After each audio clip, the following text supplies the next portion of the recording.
Assalamualaikum warahmatullahi wabarakatuh. Perkenalkan saya Cecep, NPM 202201023, yang dimana saya perwakilan dari kelompok 4 akan membaca materi terkait tentang diagnosis dan pencegahan penyebaran HIV, AIDS, post exposure prophylaxis.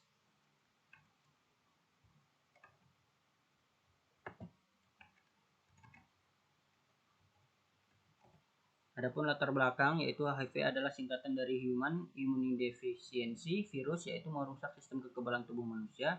AIDS adalah singkatan dari Acquired Immunodeficiency Syndrome, yaitu kumpulan gejala dan tanda penyakit akibat ketidakmampuan sistem pertahanan tubuh yang diperoleh atau didapat. Post exposure prophylaxis atau PIP adalah bentuk perawatan darurat untuk mencegah HIV. Perawatan dilakukan secara terjadinya tindakan-tindakan yang berisiko menyebabkan HIV, seperti petugas kesehatan yang secara tidak sengaja tertusuk jarum suntik bekas pasien HIV, korban pemerkosaan, serta seks tanpa kondom dengan seseorang yang mungkin positif HIV.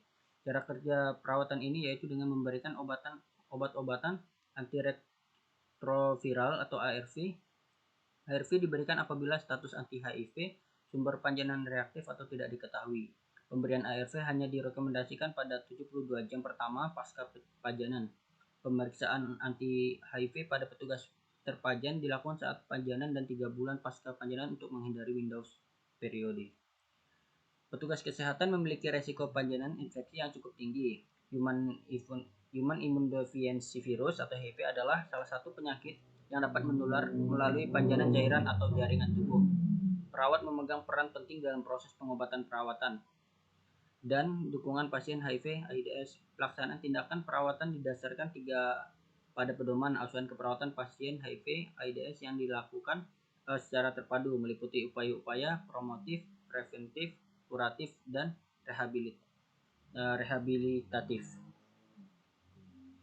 Makalah ini diharapkan mampu digunakan untuk sebagai sarana belajar dan menambah pengetahuan tentang pencegahan penyakit HIV dengan PIP. Yang dimana ada tinjauan teori yang dimana akan membahas tentang pengertian PIP, ada kelebihan tentang PIP, cara penggunaan PIP, kekurangan PIP, peran perawat terkait penerapan metode post PIP. Post exposure prophylaxis, disingkat PIP, adalah perawatan profilaksis yang dimulai setelah exposure terhadap penyakit, seperti penyakit yang diakibatkan oleh virus. Untuk mencegah penyakit semakin parah, PIP umumnya digunakan dan sangat efektif untuk mencegah perkembangan rabies setelah gigitan binatang yang terkena rabies. Perawatan termasuk penyuntikan ulang vaksinasi rabies dan imunoglobulin. Pada kasus infeksi HIV, profilaksis ini merupakan bagian dari obat antiretroviral untuk mengurangi risiko serokonversi setelah kejadian dengan risiko tinggi exposure HIV. Cara penggunaan PIP yaitu menggunakan obat yang sama yang dapat mengobati HIV dengan membantu tubuh melawan virus HIV. Ketika virus mencoba menginfeksi tubuh, obat-obatan yang dimaksud yaitu obat ARV. Adapun kelebihan PIP merupakan program 2 atau 3 obat yang akan membuat kemungkinan kecil untuk terinfeksi HIV. Penggunaan PIP menggunakan obat yang sama yang dapat mengobati HIV dengan membantu tubuh melawan virus HIV. Ketika virus mencoba mengidentifikasi tubuh Anda, obat-obatan yang dimaksud yaitu obat ARV. PIP merupakan perawatan darurat medis yang tergolong aman untuk dilakukan. Adapun kekurangan PIP umumnya hanya pengobatan untuk situasi darurat. PIP menggunakan lebih banyak obat daripada IP dan digunakan hanya 1 bulan. Harus memulai pengobatan PIP dalam waktu 72 jam setelah paparan. Setelah melewati waktu tersebut, maka pengobatan tidak akan berhasil. Jika menggunakan PIP, gunakan kondom jika berhubungan seks untuk menurunkan kemungkinan seseorang akan terpapar HIV lagi, atau orang tersebut akan menularkan virus kepada orang lain jika terinfeksi.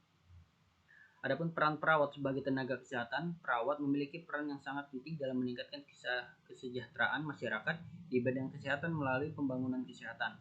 Pembangunan kesehatan merupakan bagian dari pembangunan nasional yang bertujuan meningkatkan kesadaran, kemauan, dan kemampuan hidup sehat setiap orang agar terwujud derajat kesehatan masyarakat yang setingginya. Adapun analisis jurnal, risiko transmisi penyakit melalui kontak darah atau jaringan tubuh sering ditemui pada petugas kesehatan yang berkontak langsung dengan sumber infeksi tersebut. Atau WHO memperkirakan sedikitnya terjadi 3 juta pajanan terhadap darah atau jaringan tubuh pada petugas kesehatan setiap tahunnya. Rata-rata risiko transmisi human atau disebut dengan HIV adalah 0,03 sampai 0,3% sesuai jenis pajanan dan luas permukaan kontak. Sementara itu, risiko transmisi hepatitis B secara klinis jauh lebih tinggi, berkisar 1 sampai 31%. Bila berasal dari sumber HBsAg positif, risiko ini juga dipengaruhi oleh HBsAg dari sumber pajanan. Sementara itu, rata transmisi hepatitis C melalui pajanan perkutan L adalah 1,8% dari kisaran 0 sampai 7%. Di Amerika Serikat sendiri diperkirakan terdapat 50 sampai 150 kasus penularan hepatitis C pada petugas sektor kesehatan setiap tahunnya. Dari 353 laporan pajanan pada petugas kesehatan tahun 2014 sampai 2016, terdapat 196 laporan yang berhasil diidentifikasi. Dari 196 laporan tersebut, sebagian besar 93 sampai 4% mengalami pajanan perkutan, hanya 3,1% mengalami pajanan mukosa dan 3,6% terpajan pada kulit utuh. Mayoritas petugas terpajan berjenis kelamin perempuan, 69,9%, dengan profesi yang paling sering mengalami pajanan adalah dokter, yaitu 49,5%.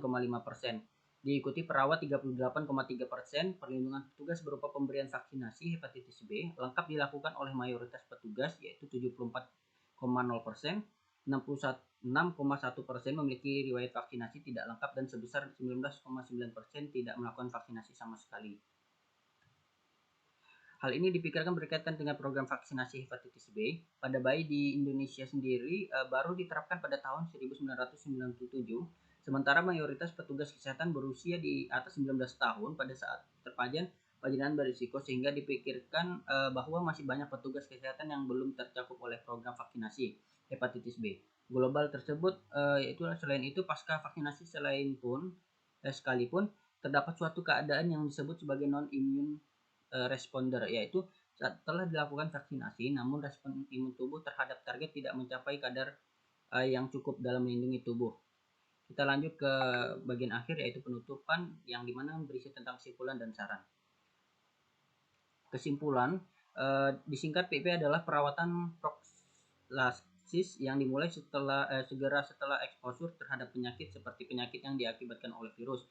Untuk mencegah penyakit semakin parah, pengguna PIP yaitu menggunakan obat yang sama yang dapat mengobati HIV dengan membantu tubuh melawan virus HIV. Ketika virus mencoba menginfeksi tubuh, obat-obatnya yaitu obat ARV standar PPP terhadap pajanan yang menular melalui darah, jaringan, cairan tubuh lain di RSCM mencakup 3 penyakit, yaitu HIV, hepatitis B, dan hepatitis C. Prosedur ini meliputi tindakan pertama pasca pajanan, pemeriksaan laboratorium pada sumber pajanan dan petugas terpajan, dan evaluasi bertahap status infeksi, serta pemberian profilaksi pasca pajanan berupa penyediaan antiretroviral atau ARV, vaksinasi hepatitis B dan HBIG bagi petugas terpajan, panangan profilaksis pasca pajanan secara kompresif dan penting dilakukan, termasuk peningkatan pengetahuan dan kesadaran petugas kesehatan, peninjauan kembali standar operasional, prosedur, dan komunikasi yang efektif. Adapun saran, yaitu diharapkan perawat dapat berperan sebagai caregiver atau pelaksana, memberikan asuhan keperawatan kepada pasien atau klien dengan pemecahan masalah dengan metode dan proses keperawatan sesuai dengan kebutuhan masing-masing klien, dan sebagai pendidik dengan memberikan konseling terkait dengan HIV/AIDS sehingga asuhan keperawatan yang diberikan mendapatkan hasil yang terbaik. Mungkin sekian dari hasil presentasi. Mohon maaf jika ada kesalahan dalam kata. Saya ucapkan wassalamualaikum warahmatullahi wabarakatuh.